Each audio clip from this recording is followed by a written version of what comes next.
So this is ideal for those kind of transactions. Absolutely. Because it's short term.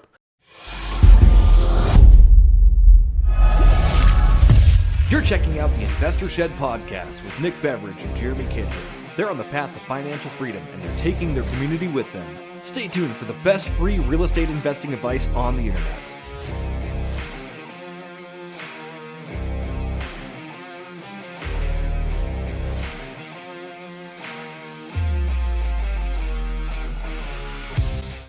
You can do the intro. No, you can do the intro. Welcome to the Investor Shed podcast. I'm Nick Beveridge, and I'm doing the intro. My name's Jeremy Kitchen, and I am doing the sub-intro. Well, good morning, Jeremy Kitchen. How is it going today? I'm doing a lot better now that I didn't have to do the full intro. How are you, Nick?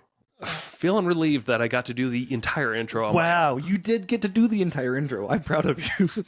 Speaking of intro, we have a really good introduction on how money works today. Specifically, that was a good segue. Introduction on how money works, specifically hard money. So we talk about the flow of money. Nick gets into this really cool presentation about how money actually works. And then we transition slowly and softly, definitely not hard, into hard money and how that works and how you should get a loan. Yes, you guys will be rectified with this podcast, I hope. Is that a proper term? Rectified? Yeah. Yeah. You're gonna feel it down in your giblets on how good this podcast is. Speaking of good feeling giblets, what kind of food should people be indulging in on this one, Nick? Enchiladas, the green ones. I love that. The green ones. Okay. Yep. Green sauce. You like green sauce? Oh, always. Really? Yes. So whenever I go to any Mexican restaurant, because I'm not racist, I go to Mexican restaurants. Right. Sure. Keep the audience going. I like to switch it up with red and green sauce. Oh, you do both. I do both. I've done that. Just not for you, apparently. But I prefer the green. Okay, that's okay. You heard it here first. We say that a lot of this episode. You heard it here first. People talking about verde sauce. You heard it here first. Nick is a verde sauce son of a gun. Stick around for the episode. It's actually a really good one. Thank you so much. We will see you soon. Bye. Well, hello, everybody. You are listening to the Investor Shed podcast. I am Nick Beveridge, your host, here with my beautiful co-host, Jeremy Kitchen. Good morning. Oh, good morning to you as well, Nick. I need some more enthusiasm out of this episode from you. You're falling a little flat right off the gate. We need to step this thing up today. Well, how would you like to talk about hard money loans? Hard money loans. Brought to you by the Investor Shed podcast. Absolutely would love to talk about hard money. These loans are rock hard, I'll tell you. Oh, yeah.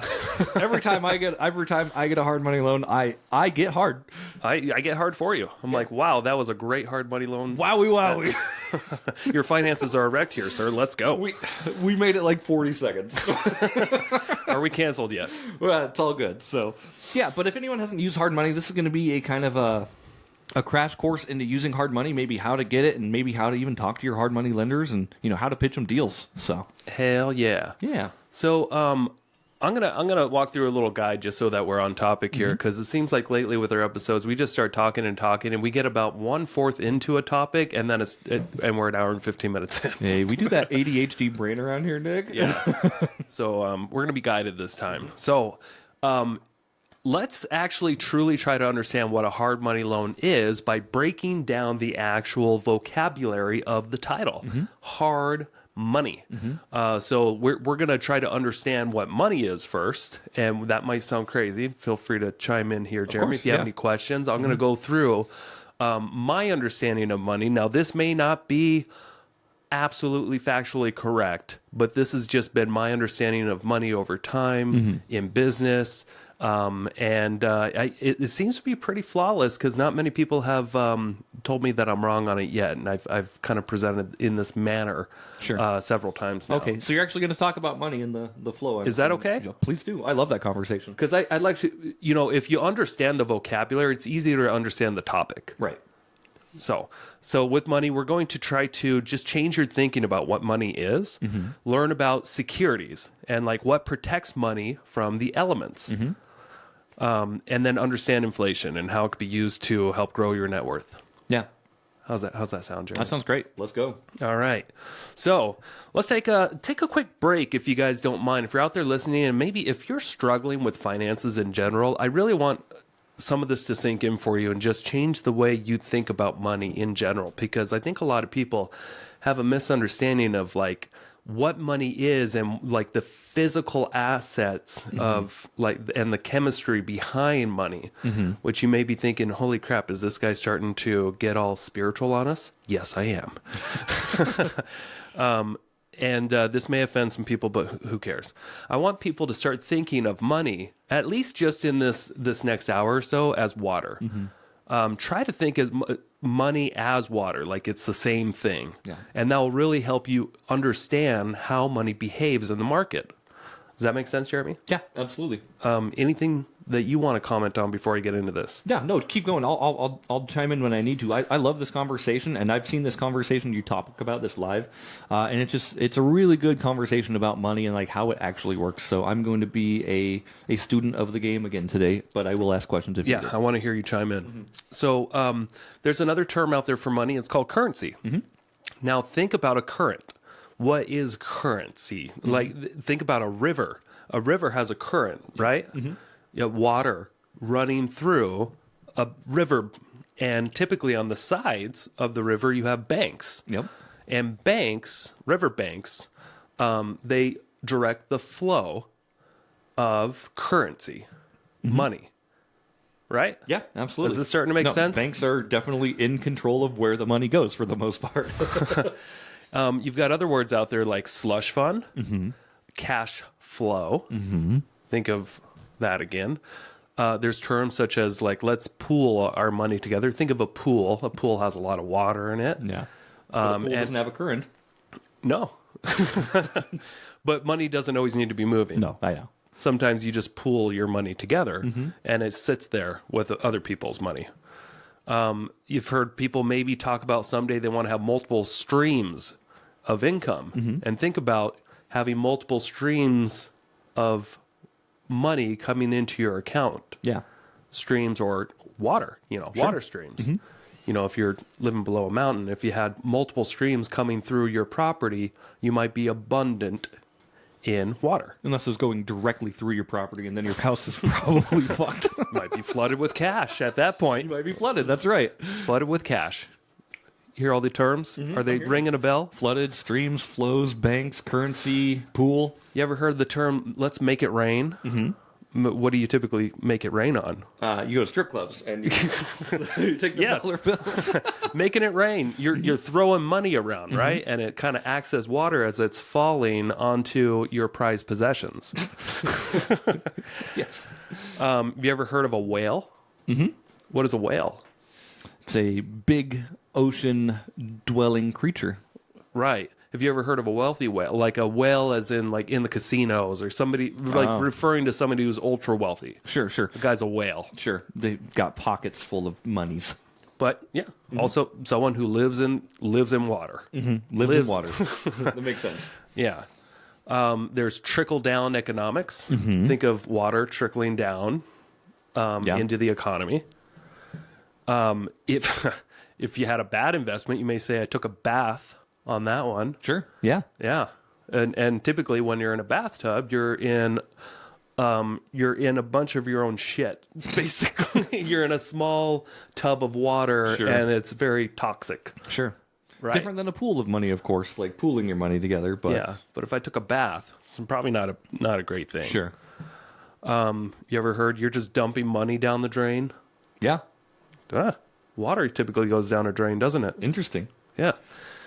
You ever heard of a loan shark? That's what we do. What is it? Yeah. What does a shark do? They prey. They bite down and they pull you underwater, Sure. Okay. and they're attracted to blood. Sure. Okay. I see And where you're going. think about your money in your account. If it's black, you're fine. If it's red, Oh, if you're in the red, yep. it's a mess. Sure. Right? Okay. You're a Same with bloody your finances, mess. yeah. You ever heard being underwater, like a mortgage is underwater? Yep. Interesting. We keep talking about water, huh? Right. Absolutely. Has anyone ever thought about this stuff before?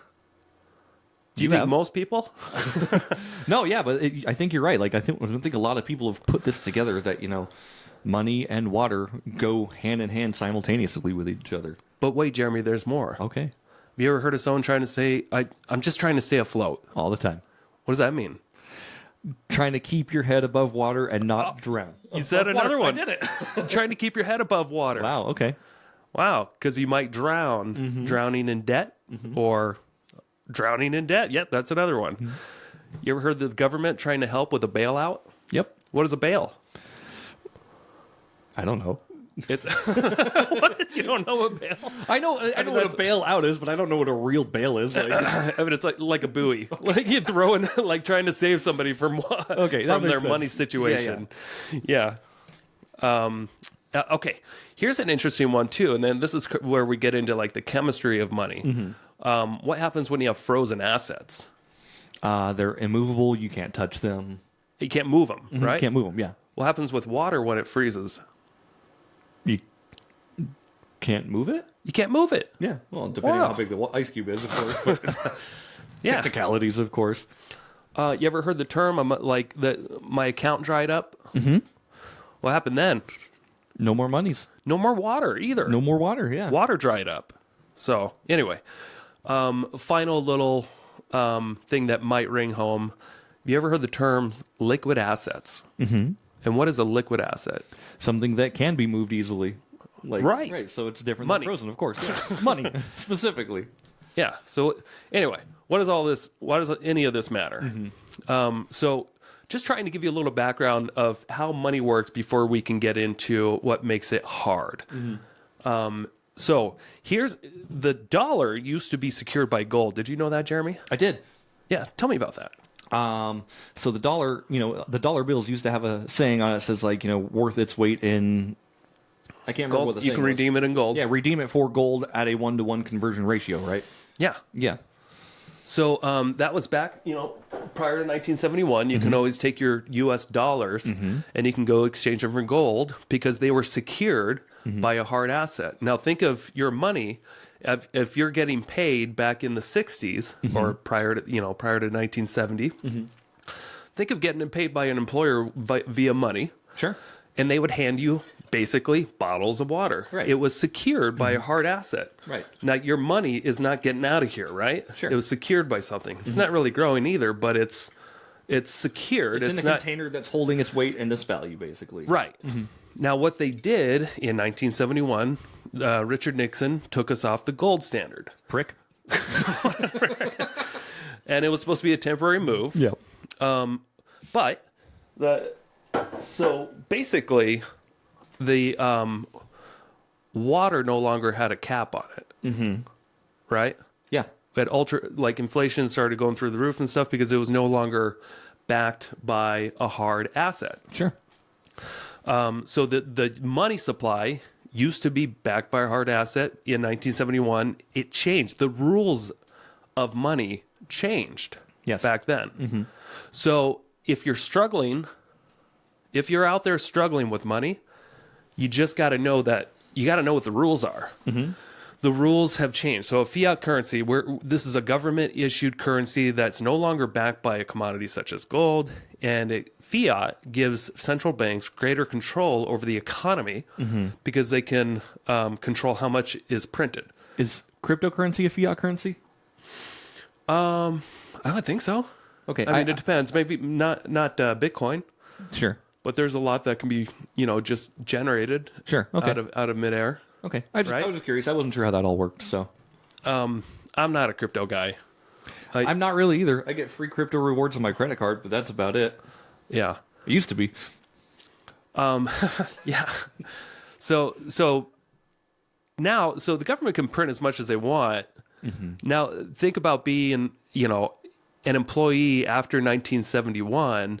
Now, when your employer pays you, just think they've now just dumped money or water into your hand or your bank account, Right. and you got to do your best to try to protect it.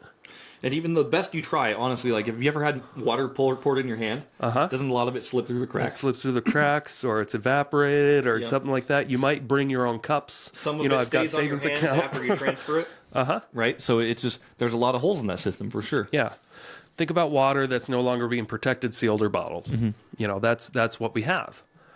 And if you were to look at an inflation chart from 1913 to 1920, that there's a lot of popular charts out there, you'll see that inflation just start spiking and going nuts after the 1971. Sure. Yep. And it's never really slowed down No. since. Because they just printed, there's more and more every year. Right. And it's kind of nuts to think, but what's actually happening is that the value of the US dollar loses value every year. Hey, Coeur d'Alene, are you ready to take your real estate game to the next level? Join us for an exclusive 2-day real estate investing seminar right here in Coeur d'Alene, September 21st and 22nd. We have an amazing lineup of guest speakers that are traveling out here to teach you everything you need to know to succeed in real estate investing. That's right. How to find a deal. What is a good deal? How to form an LLC. What tax strategies do I use? We'll dive in on how to wholesale real estate, how to do fix and flips, and how to purchase long-term rentals. And that's just the beginning. We're also going to dive into self-storage units, property management, and how to invest out of state. Hey, Nick, what's the market going to do in 2025?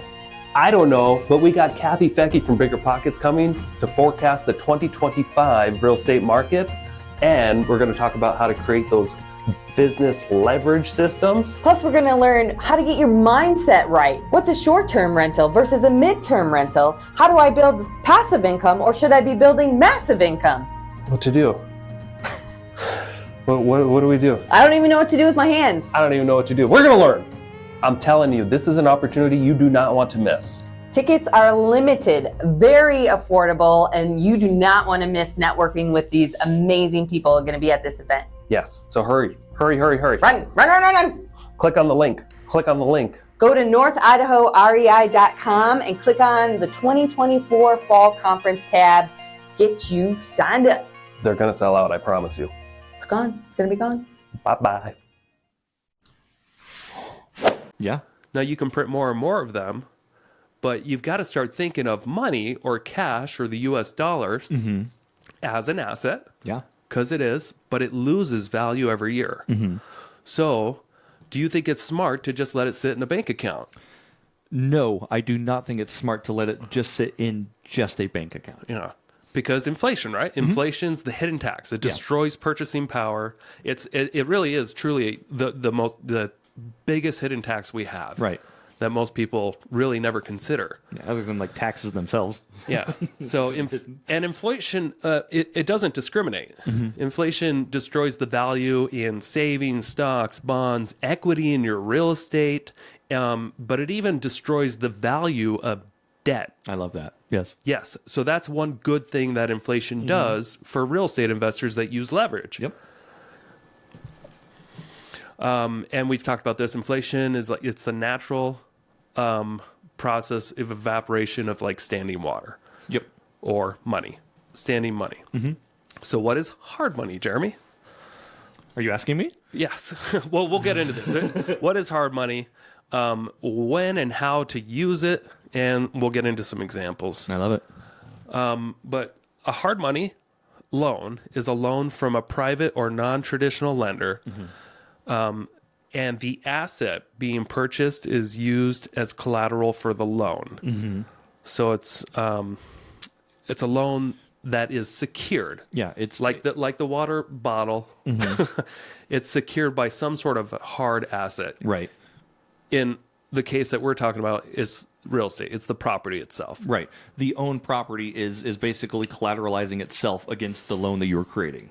Yeah. So you have secured loans and you have unsecured loans. Think about when if you go to a bank and you get a credit card, that credit card is an unsecured loan. Yep. Meaning that if you don't pay it back, they have nothing really that protects them other than the faith of your good credit. Right. Your credit score says, yeah, you will probably pay me back. Yeah. And if not, I guess we take it to collections, and that's basically how they try to get their money back when you don't pay a credit card. Yep. So that's personal loans, credit cards, student loans, and medical bills. Those are all like examples of unsecured debt. Meaning that if they go unpaid, nothing really happens with the lender. They don't really get a chance to redeem themselves or really make it right. Yeah. They just kind of have to eat it, write it off, Can you imagine if medical bills were secured loans? Yikes. Like I got a new kidney, right? And they made me pay for my kidney, and I didn't pay for my kidney, but it was collateralized against the kidney itself. And they come back and like rip the kidney out of me. We're going to need that kidney back, sir. Yeah, dude, you don't deserve that. You didn't pay it. That would be chaos. Maybe that happens in some countries. Maybe. I don't know. And then so some secured loan examples. A mortgage is obviously secured with the property. A home equity line of credit, same thing. It's secured by the house. A car loan secured by The car itself. the Yep. car itself. Yeah. And then business loans secured by the business, like Yeah. the equipment, the running, the functionalities, sometimes real estate, sometimes not. So those are examples of secured loans. So is a deed of trust, is that a secured loan too? So a deed of trust is a format in which you can secure. Yes, yes. Okay. Yes. It is a form of security because you are basically backed by that deed of trust in the event of default. Yeah, the deed of trust is a method to secure the loan. Gotcha. So or you can do a mortgage, which is actually different than a deed of trust, but that people think they're the same thing. Right. But we're in a state in which, like, I'm not going to get into that. No, sorry. yeah, I know. That's okay. I was just asking. I know what a deed of trust is, and I know what a mortgage is. So just Yes, but if you see a deed of trust on record, that just means somebody got a loan for the house. Cool. Yeah. So here's what we're going to want you to understand what a hard money loan is not, because people get this confused sometimes. A hard money loan is not a down payment source for real estate investments. I agree. Yeah. People get this confused. They think maybe I can go get a loan and then I'll get a hard money loan for the down payment or something like that. It's not what it is at all. You can get a private money loan for a down payment. Yes, that's correct. You can get a private money loan for a down payment if you can find somebody that's willing to go in on, with you. But a hard money loan is not, because it's secured by the hard asset in first position. First position is the most secure position. Anything after that is speculative. Yeah, but I have seen hard money loans where they go on a second. It's usually, there's a lot of if they different ways you have can structure these things. to. But typically, 95% of the hard money loans that you're going to see are in a first position lien. Or they're collateralized by other properties in first position to get you cash for that. And we'll go into that too. Yep. Sure. A hard money loan is not for your personal residence. Yep. It's got to be for business purposes only, because a lot of people that lend hard money are not licensed. Yep. Which you don't need to be to lend on commercial real estate. Yep. At least in Idaho. Right. Not sure about other states. And that's a question I get all the time. Like, hey, I'm buying this house. It's going to be for my primary residence. I'm like, I wish you wouldn't have told me that.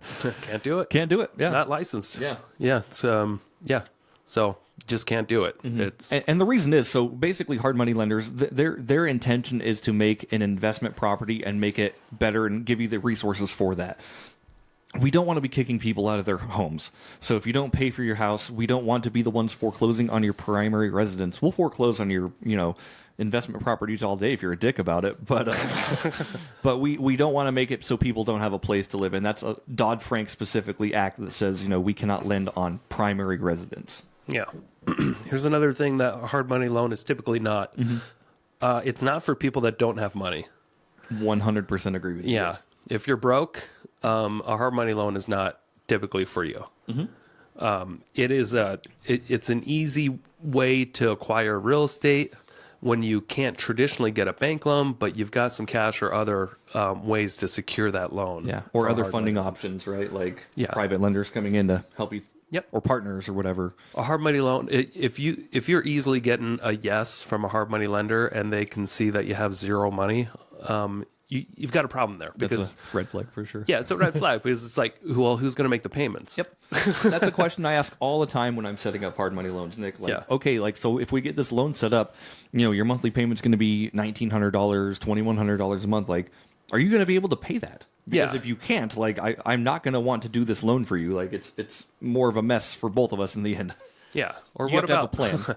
Are you going to be able to turn the utilities on? Right. Are you going to be able to renovate and fix up the property? Are you going to be able to pay your taxes? Can you get insurance? All this stuff requires money. Yep. It doesn't have to be your money. Yep. But you don't think that you can just jump into a real estate deal and get a hard money loan when you have no money yourself. Agreed. Because that's just not what this is. This is an easier way for people to acquire distressed properties Yep. for commercial use. Yeah. Now, hard money is ideal for the following. It's most ideal, I would say, for fix and flips. 100%. Yes. Yeah. This is a lot of the time, almost every time I'm flipping a property, I'll get a hard money loan. Yep. Just because they're just designed for that. Yep. You know, it's typically up to about 12 months or so. The interest rate is typically a few points higher than a normal mortgage. Yeah. But absolutely worth it. Yeah. Like, there's a whole bunch of stuff that goes into this, and I'm not sure exactly what's in your presentation, but they're so easy to get. You don't get approved for the loan. We actually look at the asset itself. So we see if the house is going to qualify, and if it meets the loan to value ratio, let's make a loan. But if your debt's too high on it, or your down payment's not enough, like it's not going to happen. But again, like what Nick says, it's perfect for fix and flip properties because you don't have to get approved through a financial institution. Yep. For the most part. I'm not sure about other hard money lenders. Like, we don't run credit checks. We don't see... We typically want to see your credit if we've never worked with you before. It's nice to get an idea who you're working with. Right. Like, do you pay your bills or not? Right. And if you don't pay your bills, it doesn't necessarily mean we're not going to give you a loan. No. It's just a factor that we have to take into consideration. We've got Of these this guy. levers This we guy move. doesn't pay his bills regularly. Let's make sure we check into this a little bit more. Yeah. Might need a little bit more security on the front end. But it's stuff we can always just move these levers, like I said. So Yeah. Hard money loan is ideal also for the BRRRR strategy. So that's when you buy, you rehab, you rent, you refinance, you repeat the process.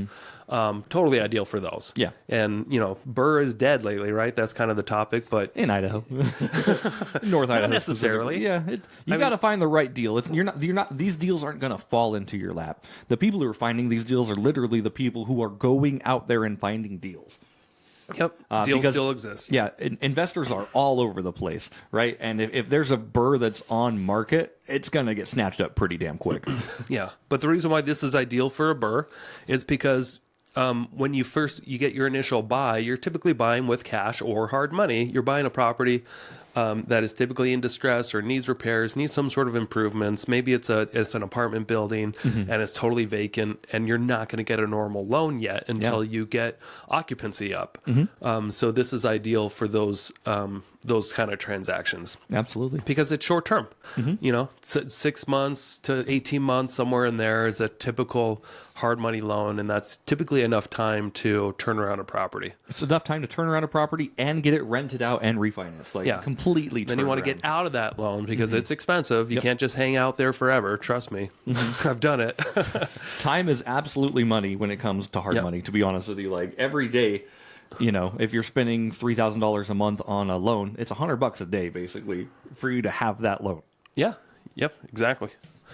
Hard money is also ideal for like new construction, new construction spec home building, because the same type of reasoning. You can easily, buy some land, maybe with cash, or get a partner to buy cash, some land, and you go in with that partner, and then you can use the land as security for this hard money loan. Yep. And then you say, hey, I've got this paid off land. Go ahead and put a lien on it. And then we can get a construction budget, let's say for $300,000. I'm going to build this home and resell it for $500,000. Yeah.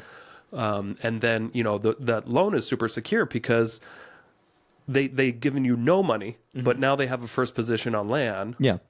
But as they give you money, the building is matching or greater in value than the loan. Right.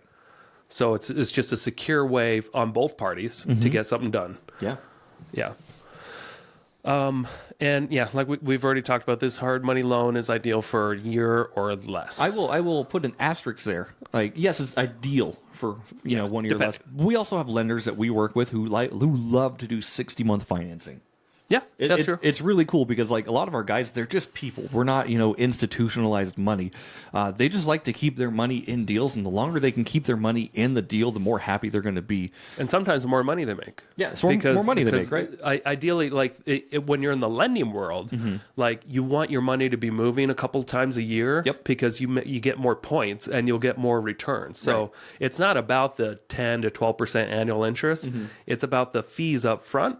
And if they can double their fees every year by turning that loan around, Yep. then they can start making, close to 30% returns Yeah. on the hard money loans. Absolutely. If that makes sense. And like I'm doing private loans right now. I just got paid back on a couple loans. The first thing I was doing as soon as I got paid back, I'm like, okay, where can I put my money? Yeah. Again, because we talked about like if money's sitting in a bank, it doesn't do you any good. Yep. But with the people that like to go longer, maybe they don't have the loan opportunities that come by as much. Yeah. So they may be in a 6-month loan and they make some good money, but then it might be another 6 months before they find another opportunity or a safe loan. So they're like, hey, that's a safe loan. I don't need my money for a while. It's in like an IRA or something like that. I'm 50. I'm not retiring for another 15 years. I'll do 5 years on that. Yeah, And make, absolutely. 8% or 10% annual. It's better and safer than the stock market in their minds. Sure. Yeah, because it's actually secured by an asset, and it's Yep. something that they know and trust how it works. And maybe they're afraid the stock market's going to just bust in the next 5 years. Right. And I will say, like you said, like hard money is ideal for less than a year, and I 100%, like I said, agree with you. But I want everyone out there to know, like, terms are mostly negotiable with hard money lenders. Yeah. A lot of times, like I've had people be like, hey, I just need a 3-month loan. So instead of doing interest, maybe we're doing a big balloon at the end. And if they don't pay, that's on them. But I typically try to put people into that 1-year bucket unless they're like, oh, I don't think I'm going to be able to get rid of this in 1 year, or I'm looking for a longer hold time. Let's explore other options, because it's not just this bucket you have to sit in. It's, we come to a terms and we come to a negotiation. Totally. All right. So let's get into what are lenders actually looking at? It's not just the hard asset. There's another few things that they're looking at when it comes to qualifying you for this loan. It's called the 5 C's. And you got capital. How much money do you have? Yep. Just, in your bank or liquid funds. We talked about that earlier. Now you know what liquid funds are, liquid assets are. How much do you have liquid that you can use? And what's your character? Like, does anybody know you that referred you to that lender, or do they already know you? Like, what's your character? Like, how do you handle issues? Yeah. Like, how do you respond to problems? Are you going to be cool about it, or a dick, or just go into hiding, or are you going to go bankrupt? Like, what's that person's track record as a person with integrity? So that might be something where they have to just ask a friend, get a referral. Conditions. What are the conditions of that loan? The capacity. What's your capacity for actually getting a project done? Do you have any track record? Or are you partnered with somebody that does? What do you think about that? I think it's great. Like, so most of the conversations I start with, because we do broker hard money, like they begin with a lot of this stuff.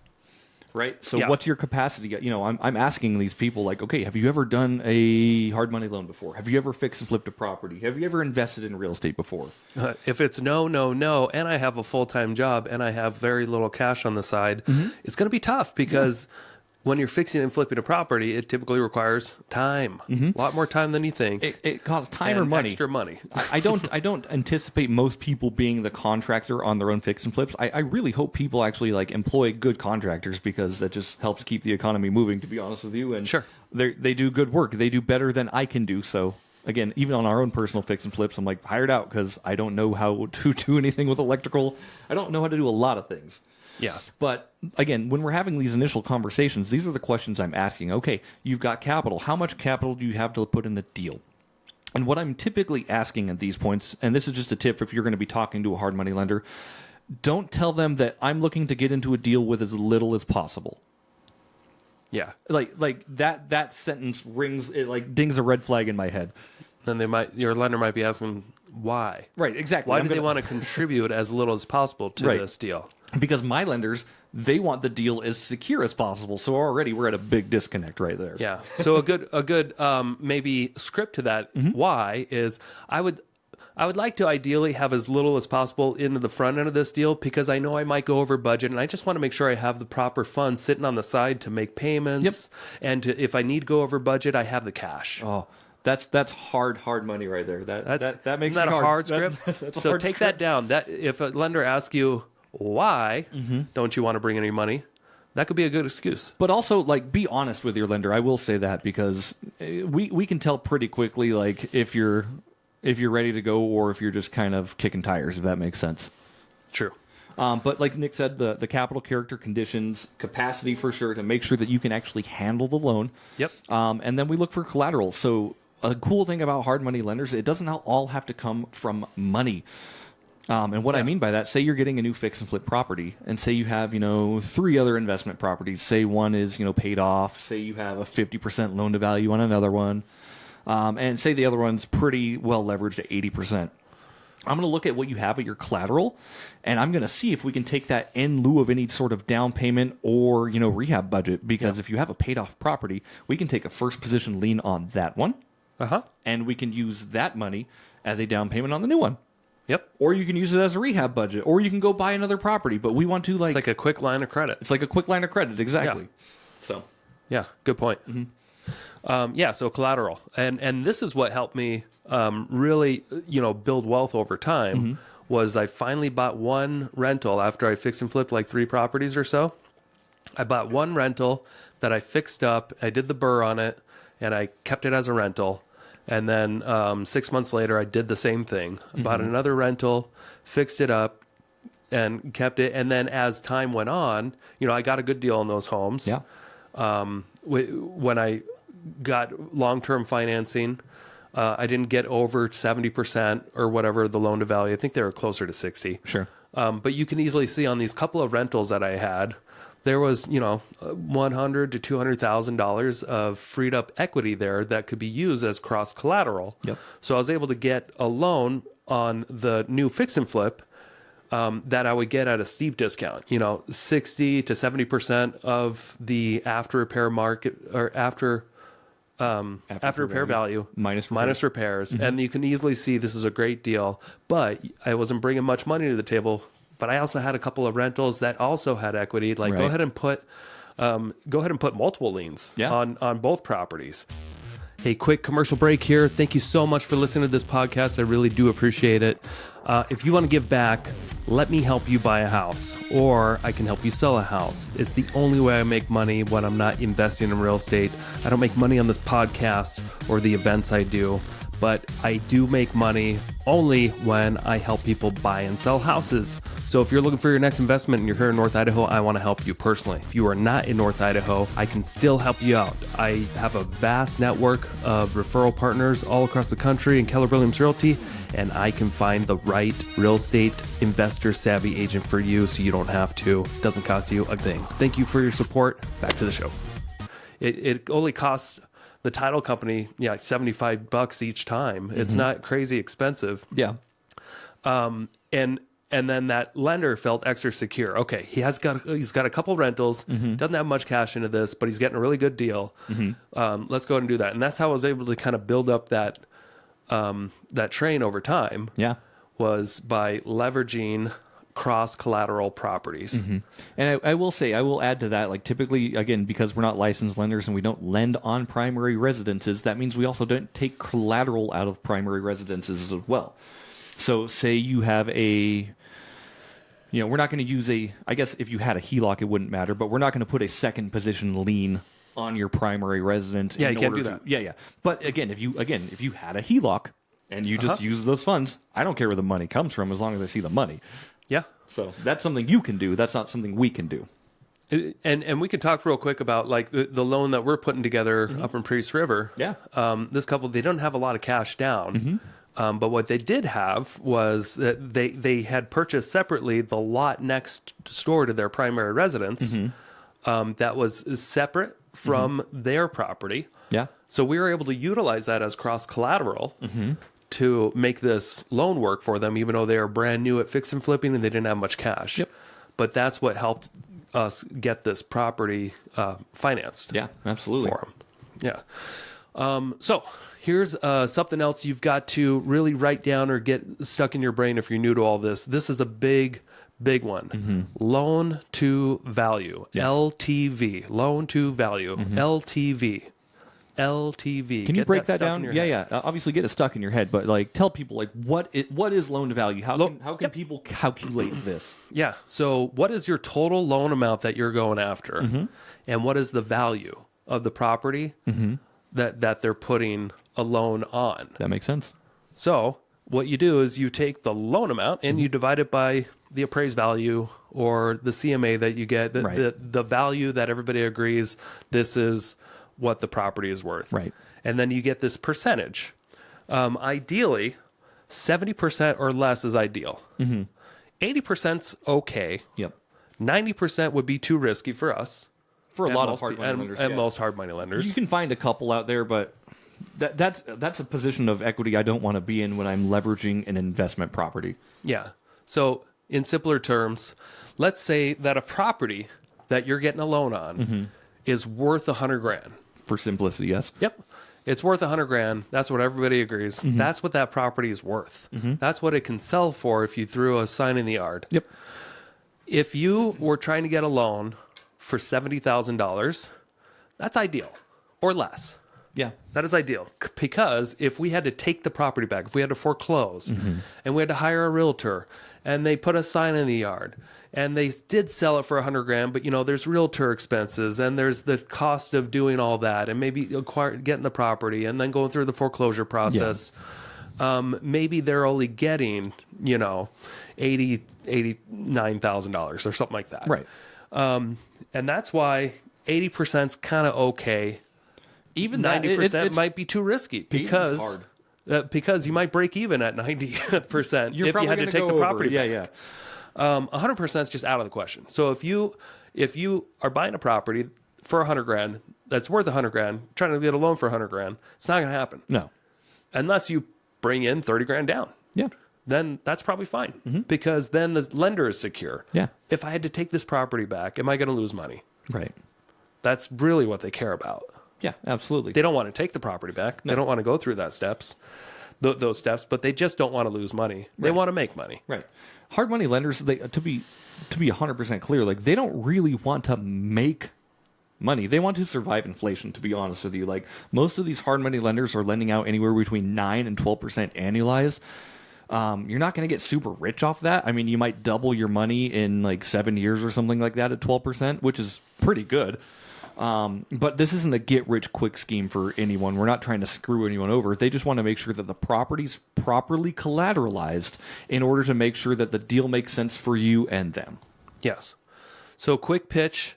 Jeremy and I, if you don't know yet already, we lend hard money. Mostly Jeremy. believe it. Jeremy's the contact. He's the go-to guy. I kind of help underwrite the deals a little bit. But just know, like I've taken over $10 million in hard money loans. That's how much I've applied for and gotten over the last decade or so. Yeah. It's a lot. If we say no, there's probably a good reason. Right. It's probably a deal you shouldn't consider. The things we do say no on to are again, like they're pretty bad deals, or they're not collateralized, or they just don't fit in our bucket for funding. A lot of times people will be like, hey, I've got this mobile home in a mobile home park that I'm trying to flip.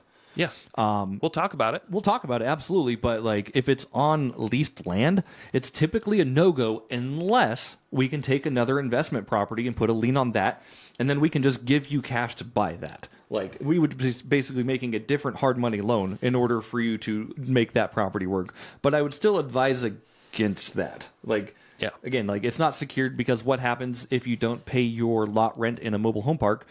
What happens? The manager can just kick you out. They can kick you and out. take your property. Right. They can take your property? Or but most people don't leave with their property. That's when yeah. they get kicked out of a mobile home park, it's not that easy to just like throw it on a hitch and drive off with it, because it typically requires a little bit more transportation needs. Point being, like it's a pain in the ass to transport those things. Yeah. They're not cheap to transport at all. It's probably like $10,000 to $15,000. So Yeah, if you can't afford to make your payments, you probably can't afford to take your mobile home with you. Right, and that's something just my lenders, they don't want to inherit lot rent, and they don't want to inherit a mobile home. So something to think about, obviously, like an investment property, it needs to be, for the most part, tied down on real land, or be capable to be tied down on real land. Yeah. And we have access to over $250 million in funds that we can broker. Probably more than that now. Yeah, probably more than that now. But so just so you know, we're not getting this from our Uncle Bill. Yeah. We've established relationships with these lenders, a few of them now that we've been working with for a long time, and it's not cheap. It's not a cheap option, but if you need money to fix and flip a home, check with us first. If you don't mind, feel free to say no and walk away. Yeah. It's not a big deal. Yeah. But we just want to make sure that you guys understand how this works and how hard money works as much as you can before you start applying for loans. Right, absolutely. And I will say, like, if you are applying for loans or asking around, like, typically it does start with the deal. I'm happy to answer any sort of questions you have, of course, and just kind of let you know what we're looking for in advance. But every deal, because those, what we qualify for, it's going to be completely different. But most of the time, what we're looking for is we're looking for a property that, after we pencil in our numbers, it's around that 70% LTV. We're looking for proper collateral. We're looking for good capital in the deal. We're looking for people who are actually going to get it done. So again, character. Just questions that we ask. So be anticipating that we're gonna be having a conversation about that and at least getting a game plan going. Because if you don't have a game plan, we probably don't have a loan. Oh, you just diss on these people all the time, don't I you? don't diss on these people. You're angry at most of them. I can tell. I am not angry. I'm trying to give tips. You're silly, Nick. I'm trying to give tips to, like, actually how to talk to your hard money lender or how to talk to your broker, right? Because I do think it's important to be, like, half prepared on the conversation to be like, yeah, the property could, or know what the property's worth, or know what your rehab budget's going to be. Like, know these things in advance. If not, get the pieces in place so you can. Yeah, totally. Like, and So, I'm going to take just another second here. Like, Yeah, go ahead. If you're under contract for a property, like, talk to a contractor, talk to a few contractors, and make sure you get a couple bids. Okay, this contractor says it's going to be $40,000 for rehab. This one says $50,000. I would anticipate the higher. I would just go for the higher number. Then just put that into your budget, right? So that way when you talk to your hard money lender, you know that there's $50,000 of rehab. And here's why, because I've had two people look at it and they came about the same quote. And that just, it makes it so, a lot of times what happens is if you don't come prepared, like I said, you could end up getting bit on the back end. So if we don't plan properly for what actual rehab budget you need, it's kind of hard sometimes restructuring these loans after they're in place. Yep. So the more information and the more prepared you are up front, the easier the loan process will actually be. Yeah. So recap on that. If you get a property under contract and you're going to approach a hard money lender, here's some things that would be ideal for you to do in advance if you want an easier yes or no answer. When you get the property under contract, try to get at least 30 days to close. Yeah. Now, a lot of hard money lenders, including ourselves, we can close a deal in 10 days, but it's not fun. No. It's required. Because It kind of is fun, to be honest with you. It's like nerve-wracking fun, but yeah, but people are busy. Not everybody's available to drop what they're doing and throw you in front of their pipeline. right. It can be done. Absolutely. Yep. Like, these funds don't have to go through many chains to get unlocked. Right. But I just want you guys to give yourselves 30 days to close and give yourself a couple of weeks for due diligence. Yes. Then when you go in, really, before you start talking to the hard money lender, at least have a conversation with a contractor and a real estate agent or an appraiser or somebody. I love that. Try to get a good idea. What is its as-is value right now? Then what is the after repair value? And what's your purchase price? How much of a total loan amount are you asking for? Yeah. This is something people struggle with. They walk in and they don't even know how much they need. Yep. They know how much they got it under contract for. They kind of have an idea. I have, like, 20 to 40 grand in cash. I'm not really sure. But go in there with a plan and ask for something specific. Yeah. And then it'll be easier for your hard money lender to get back to you faster. If you can go in and say, "Hey, I've got this house under contract for $150,000. Yep. I know that it's worth right now 200 grand. If we threw it on the market without doing anything to it. My agent is telling me that it should sell for $350,000 ish, give or take 20 grand, depending on how well we do this renovation. I'm looking for a loan for 200,000. And here's what I have that I can bring to the table. I can bring 10 grand down. And you can use this property as collateral. I've got $200,000 in equity on this rental property. Hopefully that's security enough. Right. Can you give me a loan for 200 grand? Right. And maybe no interest payments for the first 6 months. Build it into the loan, and we're going to try to be done with this in 4 to 8 months. Yeah. I love it, man. Something like that. What kind of terms could you propose? Right. Absolutely. Because again, like a lot of the stuff is negotiable. I just have to bring it to my lenders and say like, okay, here's the deal. Here's the scoop. Who wants it? Right. And something I missed from that. The construction money too. Sure. Of course. Yeah. The rehab budget. Yeah. I'd like to get the rehab budget, escrowed and to draw from, $40,000 or whatever that is. Yeah. It's going to cost me $40,000 to turn it into a $350,000 property. Right. Of that money, if we can draw from a draw account and get a loan for that, I need a loan for about 200. And that's like, people get hung up on this stuff because, when I have these conversations, again, like I love it and I want to continue, like, I want to get what you need, but I also need to understand what you need. A lot of times I'll be like, how much rehab budget do you need? And people will throw out like an asinine high number. And I'm like, well, that's not going to happen. Yeah. You asking for that like puts us at like a 95% loan to value. Yep. So we can't do that, and I don't even know if this house needs it. And that's why I'm saying, like, have sort of a plan going forward. That way I can pitch a really nice folder to my lenders, and I can say, like, look at this beautiful loan on paper that hits all the numbers and checks all the boxes. Now who wants it? And then basically we start working. Yeah. And you don't always have to try to get a loan for the whole purchase price. Yeah. If you can come in, if you're buying a house for $150,000 and it needs $40,000-$50,000 in work, and you've got $100,000 laying around, you can say, hey, I'll bring 75 to the table. Yep. Can you fund the rest and put the renovation here, and then I'll draw from it. That way you're paying less in interest too. Right. Because Absolutely. the bigger your loan amount, the more you're going to pay to a lender. That's true. And like I said at the beginning, a lot of people, they want to come to a hard money loan with as little down as possible, which does work sometimes. But if you have the cash, you're going to save that money. Right. Yeah. You just think of the return. Again, there's just like a lever here that people are like, I don't want to come with a down payment. Okay, well then your monthly payment's going to be higher. Yeah. Or, okay, I'm going to come with a big down payment. That means your payments are going to be lower. The question that I typically ask at the beginning of phone calls, again, because a lot of people, they want to have a very low down payment, a low monthly, or a low down payment on an investment property. I typically ask, what is the maximum amount that you would be willing to put into this deal? I'm not saying we're going to go for that maximum, but I want to know that my lender is like, if they say no to you, I could say, well, he's actually got an extra $20,000 that he could maybe potentially, would that sweeten the deal for you? And that's just to better work on your behalf, if that makes sense. Like, I want to get you in as low as I can, of course, but I also want to protect my lender's interests and just get the deal done for everybody. Yeah. Good point. Yeah. All right. Any final thoughts? No. I think hard money is a really great way to scale in real estate. Obviously, if you've been doing this for a while, I'm sure you've been in contact with hard money lenders, or people who have. A lot of people have a lot of good experiences with hard money lenders. What we like specifically is, going back to that 5 C's, like, we're relationship-based lenders. So what we want to see is we want to see you do a deal. We want to see it go well for you.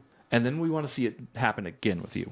Yes. So build a relationship with your hard money lender, because it will be easier and easier to fund showing that you have a track record with that stuff. Yeah. Yeah, the hardest loan to put together is going to be your first one. Right. And then it should get easier and easier as you go. Yeah. It's a little clunky at first, but then, like I said, if you build a relationship, you don't even have to build a relationship with one lender. Build a relationship with multiple lenders. But like I said, like, they want to see that you have the character and capacity to do the deal. So you do the deal, things work. We're happy to do it again, and maybe you'll even get better terms on the second one. I can't promise anything, though. No, he can't, but I can. You will get. That's coming out of your commission, then, buddy. I'm just kidding. No. Yeah. But, hard money is such a great alternative to having a partner. Yeah. If you had the ability to get a loan on your own, boy, you 12% might sound expensive, but 50-50, a lot more expensive if you just have somebody else bringing the money.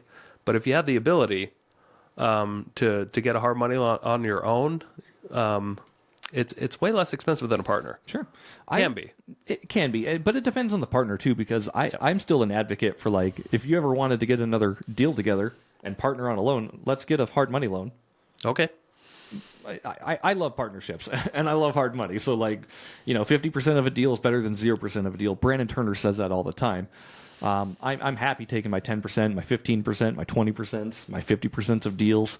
And it helps us grow in the meantime. And if I can help my people grow at the same time, like, that makes a win-win for me.